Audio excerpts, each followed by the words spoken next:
2 Goldheart Wind, 3 Springray, 4 Classico Meret, 5 Prime Prospect, 7 Zack the Devil, 8 Face of Speed, 9 Likeable River ja 10 Magnetic Power.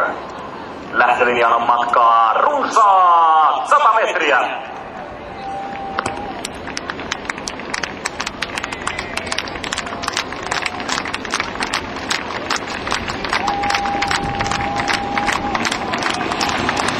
Lähtö hyväksytään laukka numerolle 3 Springray kiinnityksessä. Hyvin matkaan ulkoa 8 Face of Speed. Samoin sisältä 1 Western Blue Dayline pyrkii pitämään johtopaikkaa hallussaan. 8 Face of Speed tulee johtamaan ulkopuolelle toista rataa, toisessa ulkona 4 Classico Meret. Numero 3 Springray hylätty pitkä laukka, numero 3 Springray disqualified.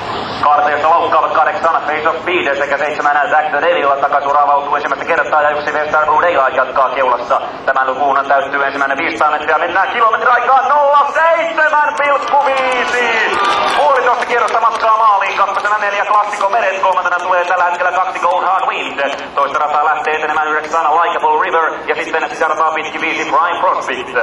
8 Face of Speed hylätty pitkä laukka. Number 8 disqualified. Sisärataa etenee nyt numero 10 Magnetic Power, kun siellä on koko sisäradan letka noussut toiselle. Ja samassa 9 Likeable River on ajautunut kolmannelle. Johtavan takaa nyt toiselle ilman vetoapua 4 Classico Meret.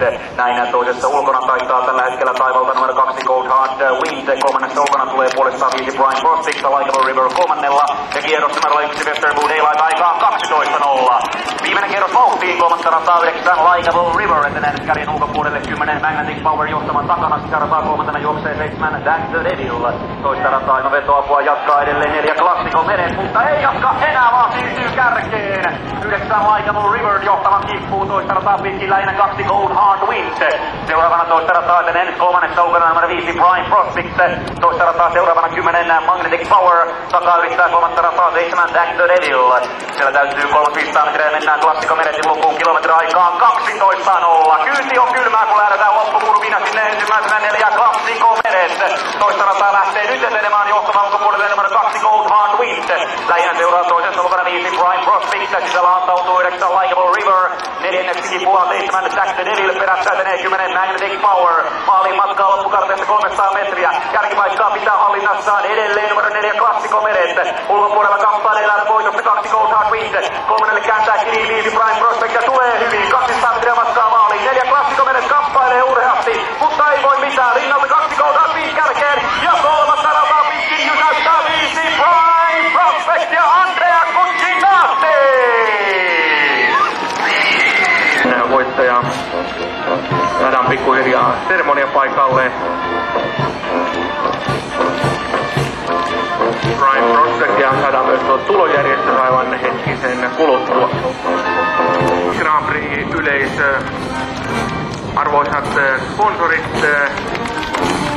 kaupungin edustajat, World Cup Trot EM-osakilpailu 2005 Grand Prix.